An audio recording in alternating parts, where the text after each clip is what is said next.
ఈ కేసుకు సంబంధించి సునీత దాఖలు చేసిన పిటిషన్ను నాంపల్లి సిబిఐ కోర్టు కొట్టివేసింది.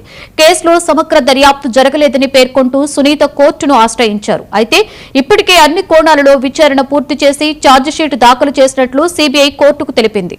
సిబిఐ వాదనలను పరిగణలోకి తీసుకున్న న్యాయస్థానం సునీత పిటిషన్ను తిరస్కరించింది.